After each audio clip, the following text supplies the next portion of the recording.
y'all, welcome and welcome back to my channel. It's me, Kia Simone, and yeah, so what had happened was I completely forgot this show existed. I was so busy pledging my allegiance to the United Folding Chairs of America that I just completely forgot about this show. I couldn't figure out why I had so much extra time on my hands. I thought I was just executing my schedule and I was doing so well. No, ma'am. I went and sat down to review this week's episode and saw a whole damn episode I ain't never seen a day in my life. So now we got 2 episodes to go over, and I did watch some after show, and there's a whole bunch of foolishness going on. Let's just get into it. Before we do, please be sure to like, share, comment, and subscribe if you have not already. Now, of course, before we start, I gotta shout out my super thanksters. Shout out to Yvette Greer, Sarcasm69, Sharonda Lane, and Alexis Dow. And on Cash App, Deanna Jones. Thank y'all so much. So last week's episode was filmed around Christmas time, apparently.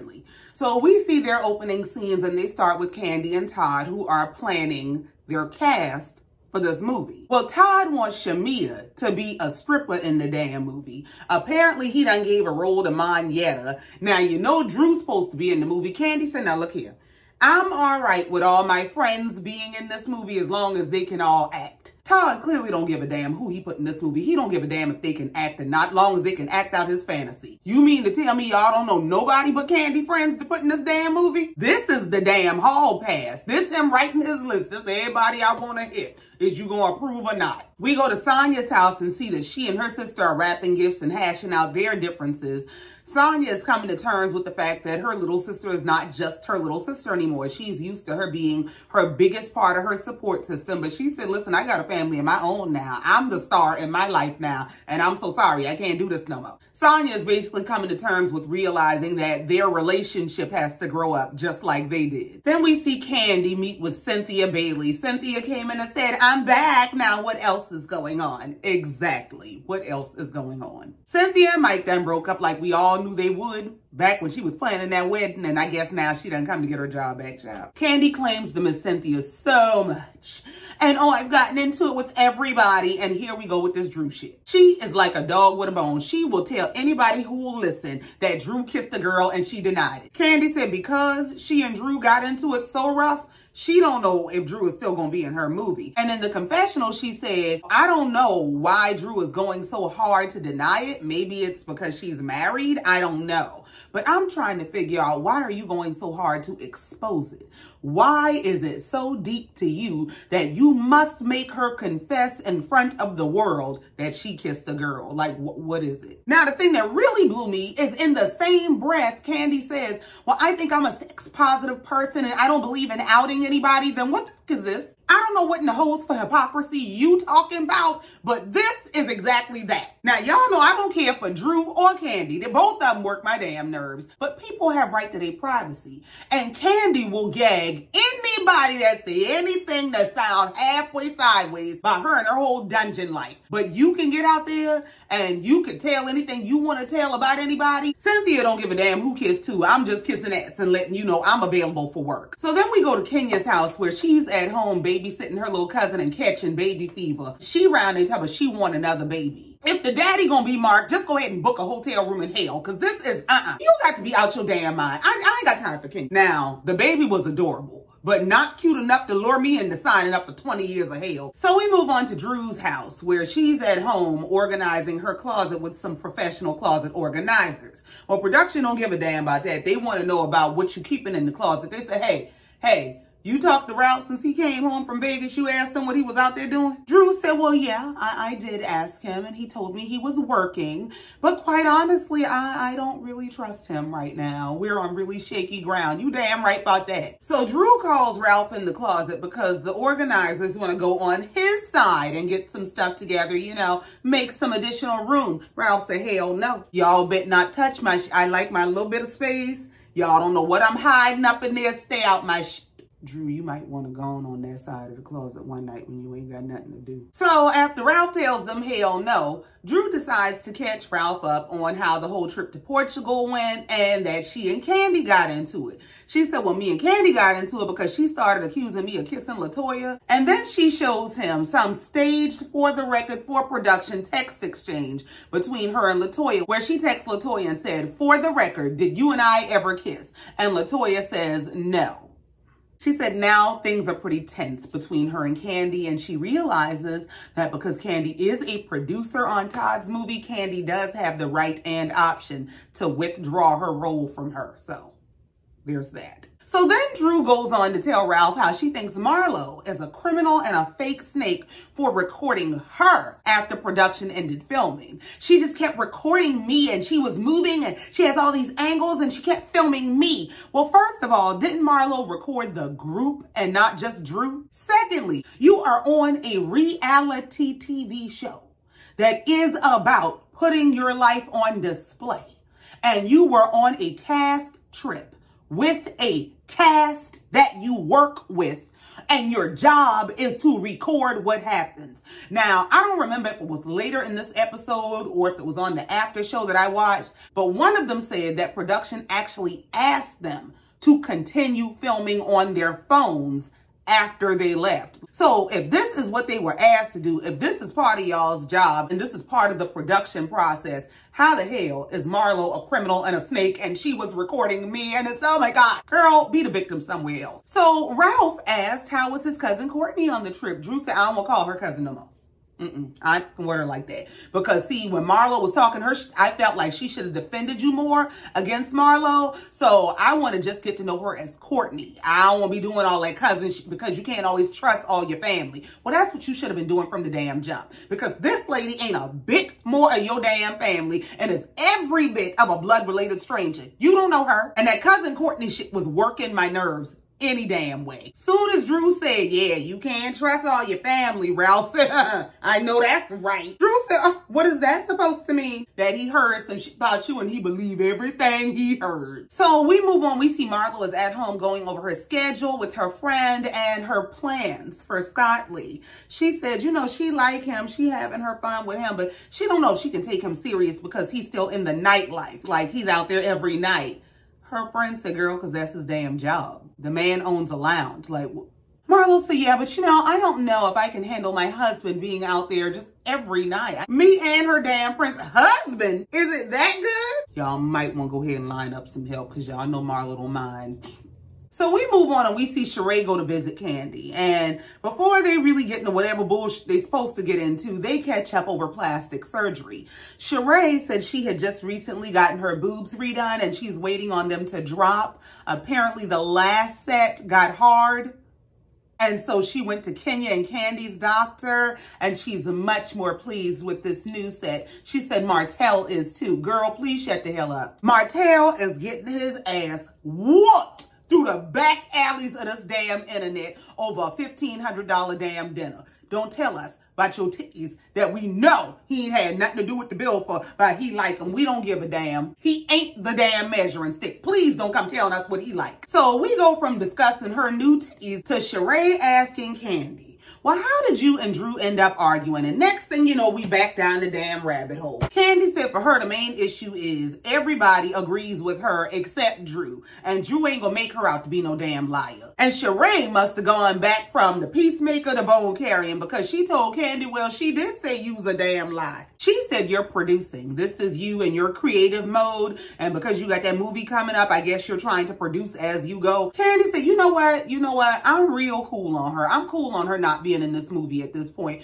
Sheree said, well, you know, she said the same damn thing. Sheree is messy than a mother. And of course, they showed the clip of Drew talking to Sheree. And Drew told Sheree, you know, if she get mad enough to take her role back, that's fine. She can have the little charity role because I have other offers. So now Kandi's in the confessional about now she really got me pissed about she don't care if I take the role back. No, you have to learn that your bullshit goes both ways. What happens is Kandi thinks she has all this power and pull, and I'm going to pull the role. But when somebody tell you ain't pulling shit because I don't give a damn, you can have it back. Now, I take that as an attack. Girl, attack hell. Kandi told Sheree, you know, at this point, I'm cool. We have other friends who are actresses. Sheree said, so is Kenya at this point. Pretty damn much. Because y'all mean to tell me with all of this, you is worldwide, you don't have any connection to any sort of real casting agency process, nothing. Y'all just picking from your freaky friends. Well, Kandi discussed with Sheree that she is having a party to celebrate her toy line that it's been 10 years,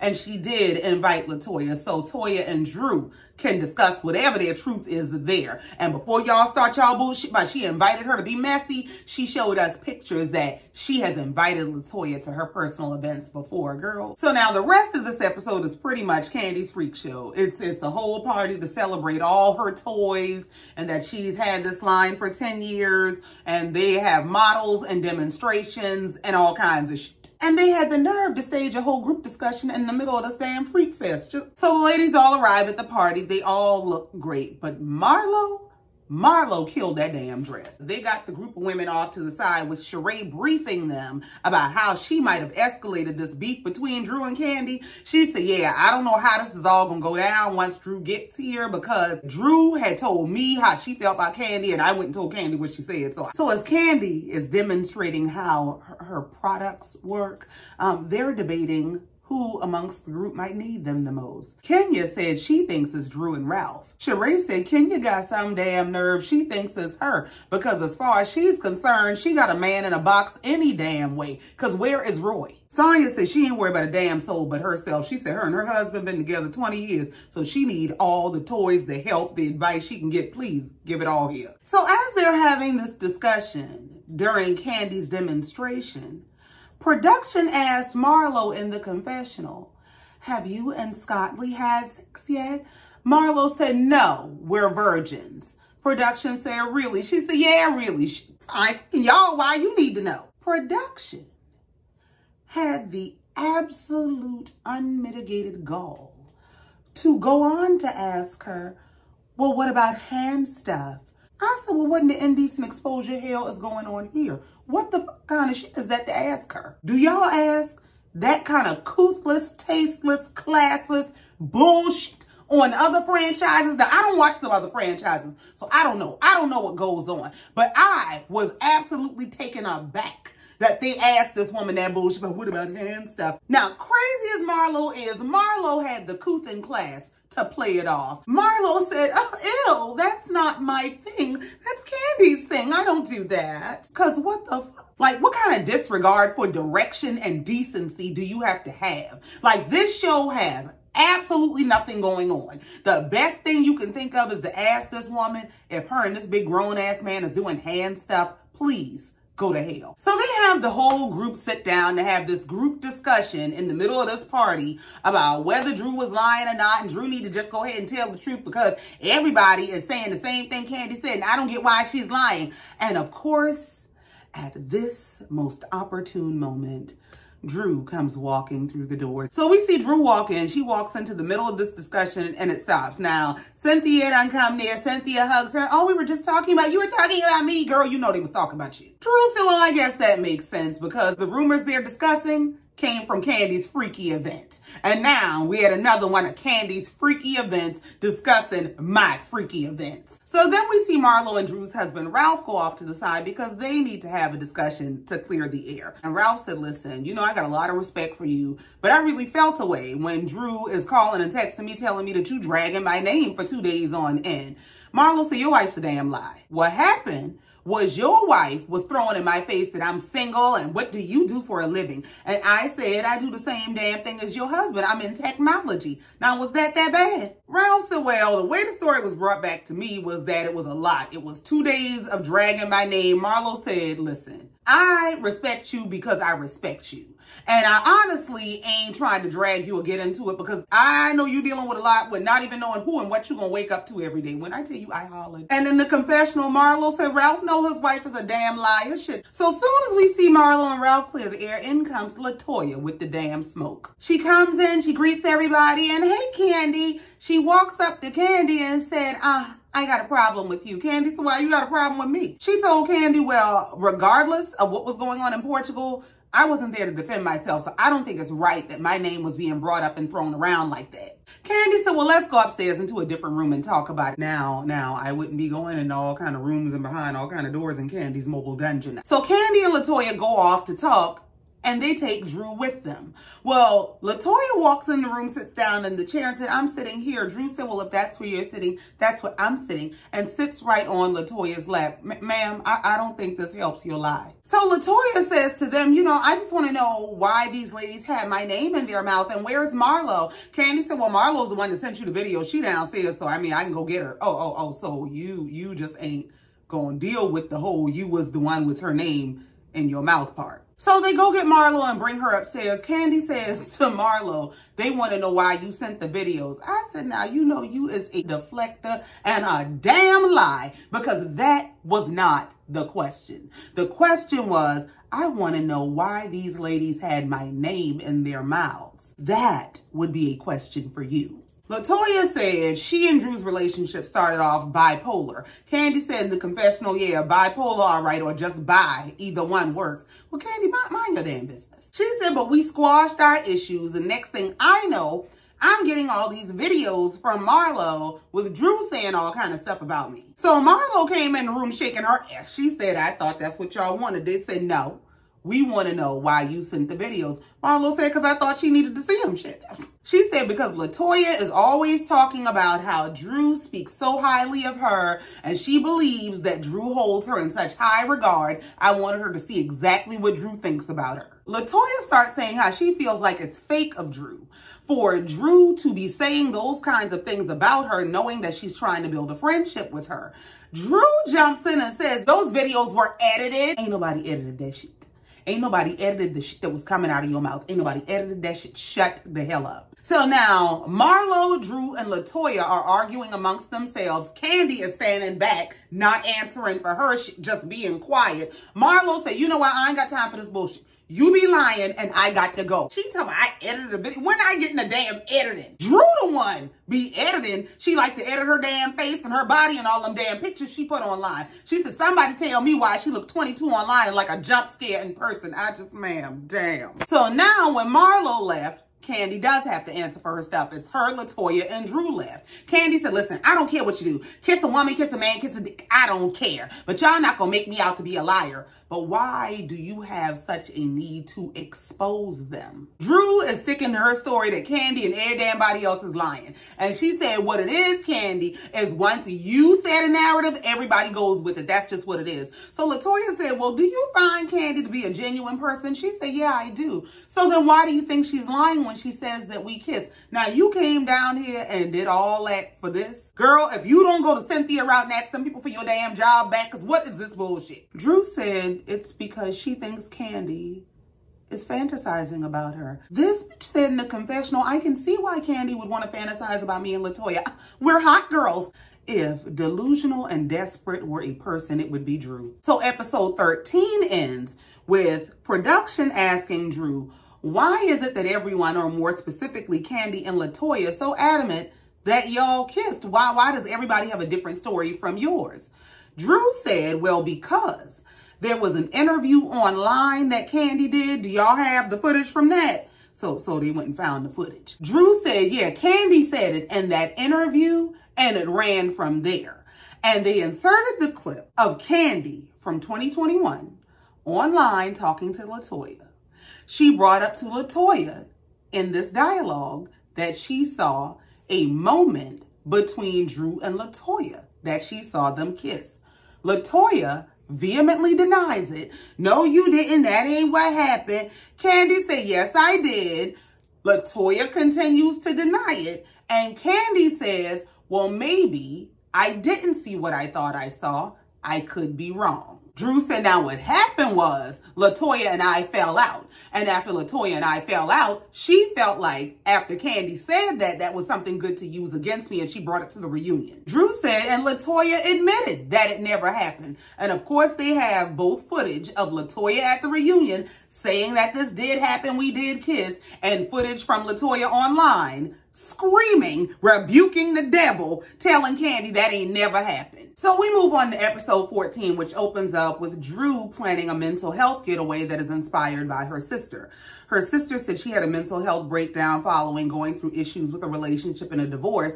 And Drew said she just kind of wants to be ahead of that for herself because, I mean, I guess we can all see what's coming. Well, Drew is real excited about planning this retreat until the mental health expert that they have in tow with them told her that a bar is a bad idea. Drew is taken aback. Like, what do you mean? She said, well, yeah, this is going to be a mental health retreat.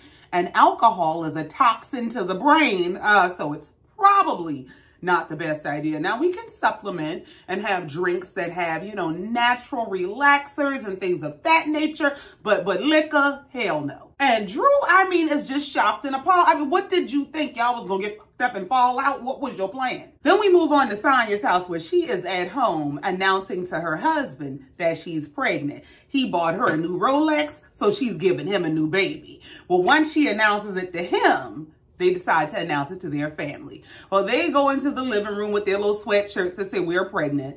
They call the family in. They all gather around. They turn around for them to see the back of their sweatshirts. Everybody get it but the mama. The mama confused as hell. They just are screaming and everybody excited. She just want to know what happened. What we excited about? Tell me. Sanya said, hold on. Mama is the slow one. Just mama, read the back. And the family said, well, you know, since you got announcements, we got announcements too. We found us some apartments. So yeah, congratulations to everybody. So then we move on to who's apparently going to be the main character of this damn season, Drew and Ralph.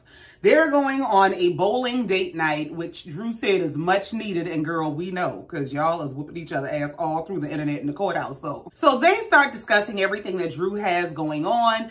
And she explains that because of everything that she's dealing with, she oftentimes needs his support, which led them to go to counseling, but he quit. Drew said from her perspective, the reason that Ralph quit counseling is he didn't like when Dr. Kim was holding him accountable for his bad behavior. She said, but she decided to stay in counseling because she realizes that she needs to gain more independence in this relationship and not be afraid of expressing her feelings. Ralph said from his perspective, the reason that he quit counseling is he doesn't like the process of counseling. He feels like it should be, okay, we identify an issue, we spend some time working on that issue. He said, but he feels like the way that the counseling was going was it was identify an issue, talk about it. Identify another issue, talk about it. Identify another issue and talk about it. And he don't like that. Well, I think he don't think he got all them issues, and that's part of the problem for him. So he's explaining this to Drew, and he's saying, you know, while he has not gone to counseling and he doesn't agree with the process of counseling,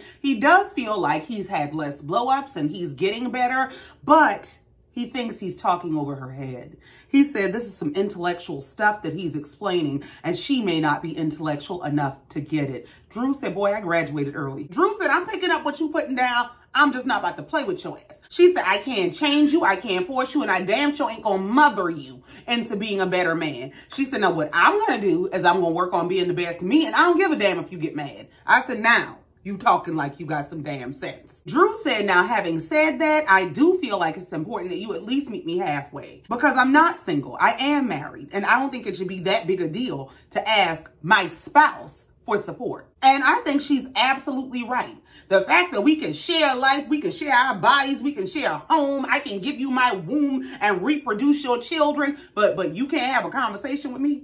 You can't go to a counseling session with me? That's a problem. Drew said, and speaking of support, and while we having this conversation that's on the verge of an argument, yeah, I'm gonna need your support with the kids in the house and everything, because this movie that I'm about to do with Todd and Kandi is gonna have me away from home for about 10 days, so I'm gonna need your help. Ralph said, yeah, you gonna need some help, all right, but it ain't gonna be mine. He said, let me tell you something. You just now getting booked and busy. I've been booked and busy. You gonna have to figure this shit out. See, child, people be married to, sleeping with, laying with, sharing a life with the damn enemy and don't know no damn better. Ralph's mission for his marriage is not support, it's sabotage. When somebody can look you in your face and tell you, oh, you starting to see some success. Oh, you want to pursue your goals. Oh, you got some dreams. Oh, well, you have to get thee behind me. If they can look you in your damn face and tell you that shit as your life partner that's supposed to love you and want to see you at your highest self, that might not be the person for you.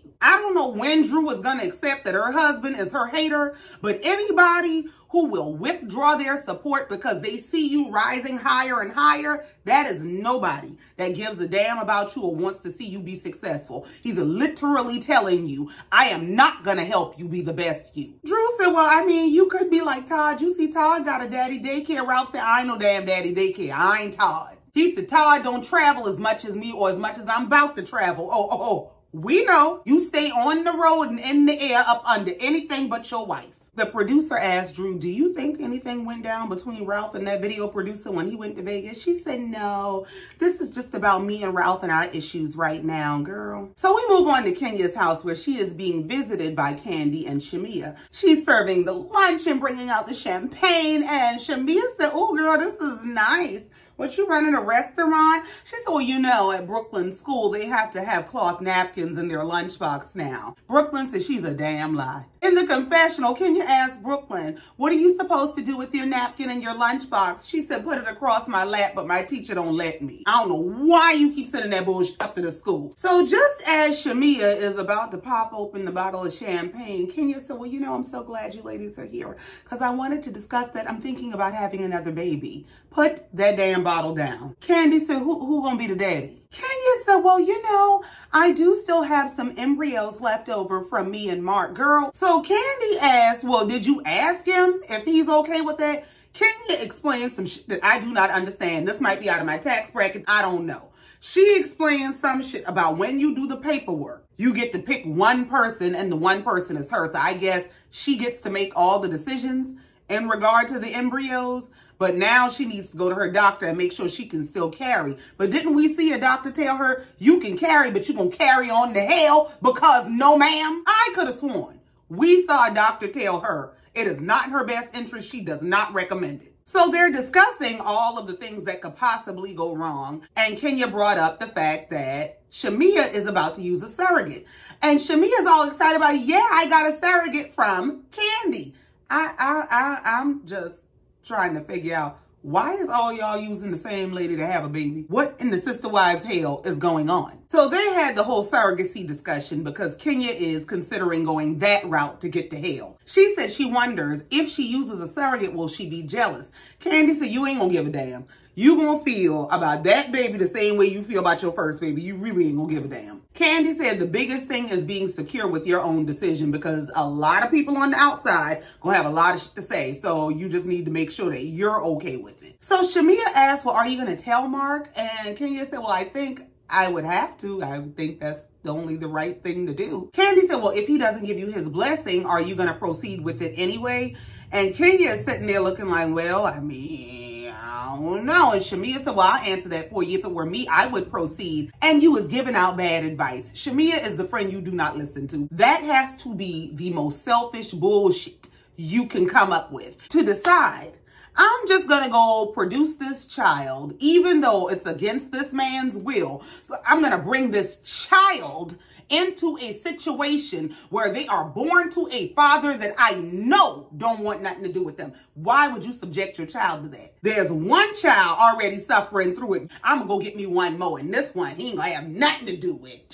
So they changed the subject. Shamia said, catch me up on what's going on amongst the group. Y'all still kicking it with Sheree? Is she still kicking it with Martell? Kandi said, yeah. And Kenya is the one who spilled the tea that Martell was out asking them for cash apps to pay for Sheree's dinner. I should went, man, damn. Kenya said Sanya and Marlo were the ones who were really pissed off. We saw a clip of Sanya and Kenya talking. Sanya was disgusted. She said it was $1,500. She said, I don't care if it was his last $1,500. He should have just fronted the damn bill. Well, here's the thing. Here's the part y'all keep missing. This is the kind of man that is just for show. He wears clothes well. He takes pictures well. He literally is an accessory that you can carry with you to events and to say you got a man. This is not the man who can foot the bill. This man got 5 head of kids in 2 different households that he can't afford to take care of any damn way. The last thing he's doing is picking up the tab for dinner. He probably wasn't going to pay for Sheree. She probably had to cash app his ass. He ain't got $1,500 for dinner. He ain't got it, okay? And listen, I get it. Under normal circumstances, $1,500 can be a lot of money for dinner. But you don't bring your ass to this dinner with all these millionaire ladies and millionaire dating ladies and ask them to cash app you for your girlfriend's birthday dinner. The problem is Martell is running in circles he can't afford to be in. Sit your ass down. I don't know where Sheree got her gold digging skills from, but she keep coming up with dust. So just as Kandi, Kenya, and Shamia are laughing their ass off about Sheree's sorry ass man begging for the money to pay for her dinner, they cut over to Sheree, and where she at but the dog groomer. Yeah, that's where you need to be. Take Martell ass down there too. So she washes her dog and she calls the other dog. So her and Martell are talking. He's on the way to the airport. It was a completely pointless conversation. And she's in the confessional talking to production about how both she and Martell are absolutely swamped in their work schedules. What work? And so, you know, she's just happy that he was able to make time to see her at New Year's and for her birthday. Production say, yeah, speaking of your damn birthday, what did Martell get you? She had to think quick, Alexander McQueen bag, a little one. Yeah, a bag. She said, you know, and I was really shocked because I don't want to say this because I know y'all gonna keep it, but he doesn't really buy like the high-end designer label stuff. Girl, we know. He got 5 head of kids in 2 different households with 2 different women that he can't afford to take care of. We know. Sheree said in the confessional that she can see a future with Martell. Well, girl, put your contacts in because you ain't seeing good. She said they're just getting to know each other and having fun right now. It's just, you know, a lot of things. It's a lot like Kenya. This is some old, I got to have a man so I can have a storyline to be on this show bullshit. Just gone. So we move on to the candy factory where it looks like Drew kept her job. They're doing a table read for Todd's movie and she's there to read her lines. So in the confessional, Kandi and Todd are together and Kandi said, you know, Todd really needs this movie to happen for himself. You know, my career has been our priority and we've always put me first. And so, yeah, he really needs this. Todd said, don't be telling me what the hell I need for myself. I know that's right, because that was some condescending bullshit. She said, but yeah, you do. Girl, this lady lives to emasculate this man. Like, you take a husband, make him quit his job to be daddy daycare and tell him, I don't want you working outside of our enterprises. And then you make you the priority. Anytime he wants to do a project, you ain't got time for that bullshit. Please leave me alone. And then you sit up in his face and ours and say some shit like he really needs this to happen for him. Girl, go to hell. But after all that, Todd said, yeah, I do need my movie to happen now. I don't care what she talking about. I need my movie to happen because I need my damn check. So they get through the table read and Todd makes it a point to announce that, yeah, this ain't got nothing to do with my life. Etta, the mama in the play is not Mama Joyce. Like, this ain't my life. Yes, it is. Yes, the hell it is. So we move on and we get to Drew's mental health retreat. So Drew and her family walks through and we see everybody arriving for a whole day of free your mind and the rest will follow. Well, as the ladies are all getting there, so are their husbands. Well, Ross walks in, Drew hugs Ross and goes to hug her husband right next to him, and her husband walked the hell off. Just what the hell wrong with you? Drew is visibly embarrassed, and Kenya is in the confessional like, what the hell wrong with Ralph? So Drew's standing there in front of the group about, hey, husband, and this motherfucker is going around the group hugging everybody but her. Let me tell you what you better learn. What's good for the goose is good for the gander. What you not gonna do is embarrass me, motherfucker. We invisible around this bitch? Oh, we'll all be invisible, bitch. When I tell you that man would disappear from my visibility every time a man entered my airspace, bitch, do you understand how I would break him the fuck down? Because who you playing with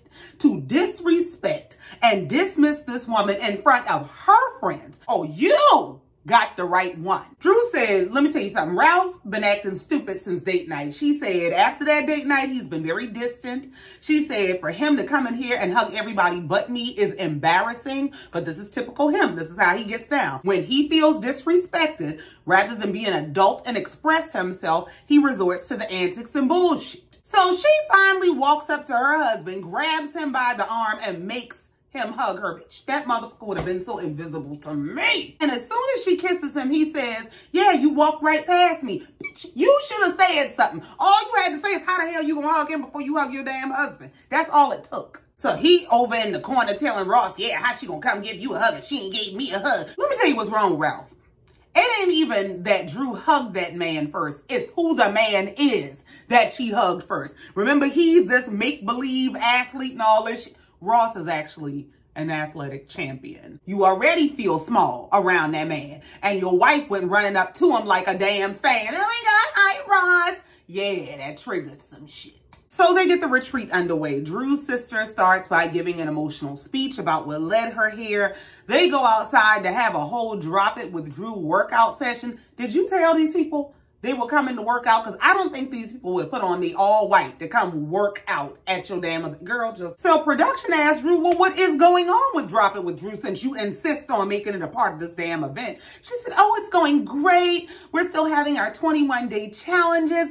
Leave it to Marlo to get online and pull up the damn website that don't exist no damn more. Just Drew, go to hell. So then they all head off to a meditation room where they're supposed to sit and meditate together. Sheree won't close her damn eyes. She looking around by, yeah, this look real nice.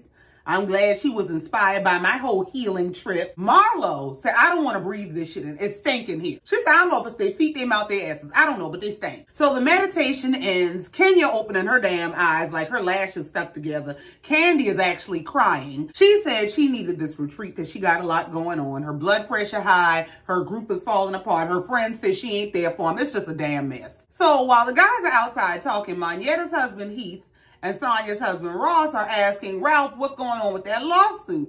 And he was like, you know, we getting it taken care of. But, you know, when you be bringing these people in your house and they decide they want to take advantage of you, he said that's probably the problem. Y'all probably need to stop bringing all these damn people in y'all house. One, it's just not a good idea to have all these damn people in your house. And two, it don't never seem to work out for y'all. He said, now, I'm just saying from the outside looking in, it seems like it's always a problem. They always say y'all ain't got their damn money. So the ladies were inside having dinner and they're having the same discussion. First of all, Marlo said, yeah, I smell Portugal all over this mental health retreat. And Drew said, well, you know, speaking of Portugal, when we were overseas, we were having a vulnerable moment and I just wasn't comfortable opening up to you guys. So I ran. Sheree said, well, yeah, about that. I heard you went to court. How did that go? Drew said, I don't really know. We'll get the verdict in like 30 days or so. Cynthia said, well, listen, I've been out the loop for a while. Y'all know I've been over there trying to fake a marriage and going through a divorce. What lawsuit is y'all talking about? What happened? So Drew starts explaining that this girl wanted an opportunity to work for them. She came and cooked for them. She brings the pans of food over and the pans of food got hair all in them. They said when that went left, the girl asked, well, what other jobs y'all got around here? And they said, well, we got a nanny job if you want to watch these kids, but that went left as well. Just what the hell kind of temp service are y'all running? They said when that didn't work out and they told her she had to go, she sent them an invoice for $1,000 and then started harassing them about when I'm gonna get my money. She said that a year later, a sheriff shows up at her door with a court summons for a $10,000 lawsuit. Just, okay. Kandi said, I don't know where $10,000 came from because I thought it was $1,000. And of course, Bravo went and pulled up all the paperwork. And on all the documents, on all the complaint paperwork, it says $1,000. So why is you lying, Drew? Where's you getting $10,000? See, that's why we don't take you serious. So Kenya says, you know what? Yeah, that's all fine and dandy. We know you ain't got the money. I want to talk about this shit. Hey, Sheree, tell us all about your birthday dinner. You know, I saw it all over social media, so tell us about that. So Sheree starts with her bullshit about, yeah, you know, it was great. I invited all my good old girlfriends that I've known for over 30 years. Cynthia said, well, I was there. We know, calm down. She said, yes, Cynthia was there. Marla was there. Sanya was there. Kandi said, well, damn, everybody was there but me. Yeah. You don't get to call her stuff she into her face and still come to her dinner. Kandi said, everybody got invited but me. So you known these bitches longer than you known me? No. I know you longer, which means I know you better. Which also means I know I don't like your ass. I invited the bitches I like. That's what that came down to. Well, you know Drew don't like to be left out. So Drew said, well, did my invitation get lost in the mail? Why didn't I get invited? Sheree said, well, no, Ralph told me y'all baby was sick, so I left y'all alone. She said, yeah, you right. Sheree said, before Kandi started her shit. Kandi don't show up for stuff for the group, so I know for damn sure she wasn't showing up for me. Now, Kandi just finished crying upstairs about her friend say she ain't there for a charge. Kandi said, well, I just feel a way that I didn't at least get a text or something, damn. Cynthia said, oh, you want the chance to at least say I'm busy. Sheree said, you know you wasn't coming. Ain't no need to even ask you because you know you wasn't coming. Kandi said, that's a damn lie because I was home doing nothing that particular night. So I definitely would have came out because I sure didn't want to be home with my damn kids. Sheree said, well, I apologize. I really didn't think you were going to come. So Cynthia is sitting at the table trying to figure out how to get in where she fit in. She said, so where are the alliances? How are things split? Because I heard y'all was split and I don't know what group I want to be in. Kandi said, well, Monyetta told us that Sheree, Marlo, Courtney, and Sanya were in an alliance. So here Monyetta goes with her bullshit. Like, Monyetta irritates me. Monyetta said Courtney was fighting for her life, trying to prove that she was on Sheree's side. Sheree said, no, she wasn't trying to prove that she was on my side. She was trying to prove what was the truth and what was not. That's what was going on. So Monyetta goes on to share a conversation that happened in the hotel room in Portugal after the cameras went down. Monyetta is telling the story and she said, well, you know, Marlo was saying this and she said this and she said that. And you jumped in and you called your cousin-in-law a bitch. Courtney said, who, me? I know you got me mixed up. You's a damn lie. You got the wrong person. So production shows the footage from somebody's phone from the room that night. Courtney is going off and she's explaining something about somebody questioned her. She pointed at Sanya and said, this bitch even questioned me. She was talking about Sanya. But Monyetta is so thirsty to start shit. She carrying all the wrong bullshit. Courtney said at the end of the day, I didn't say that shit. She turned to Drew and she said, I didn't say that and I wouldn't say that about you. She said, we've had our differences and our rifts, but that is not what I said. So they get up from dinner, they go outside to take a group picture, and Sanya decides this is the perfect moment to announce to the group that she is pregnant. So she basically has on a shirt that says, I'm pregnant. They take a group picture. She sends the picture to the group, have them to zoom in, and that's how they all find out she gonna have a baby. Drew said, this is just like Sanya. Why everything got to be a damn social media stunt? I know you lying. You just mad she did that shit at your event. That's what it is.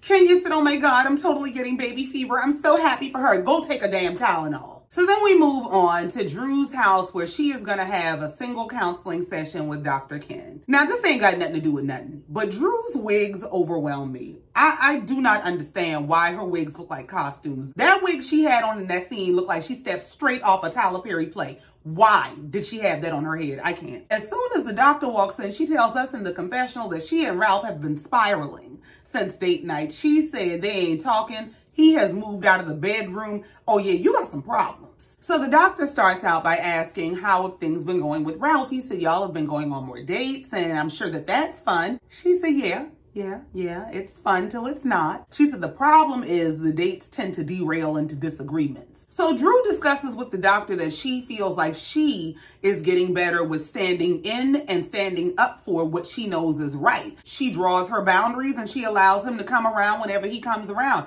The doctor said what it sounds like is you woke up and decided you won't let somebody continue to gaslight you. That's what it sounds like. The doctor said, but now that you're awake and you've decided you won't let this person gaslight you anymore, where does that leave your marriage? Which is a really good question because the foundation of the marriage is this person being able to gaslight you. So when you decide that you're going to wake up and you're not dealing with that no more, and that is the foundation of your marriage, what does the marriage become? She said that leaves them in a space that is questionable and disconnected. And he asked her, well, how is she feeling? And she said she feels like the emotional awareness is still lacking in their marriage, that all she ever wanted was for him to care about her heart, care about how she feels. Drew said, you know, I didn't get married to get divorced, so I'm always willing to try. I'm always willing to fight. But at what point do things turn around? At what point does someone want to fight for the marriage? Like, I'm still in counseling, but he's not. And I'm pretty sure that's red flag 896. Like, I'm sure you have seen 1,000 red flags from this man, and that is 1,001. So the episode comes to an end with Drew saying, you know, she's really worried about the state of her relationship.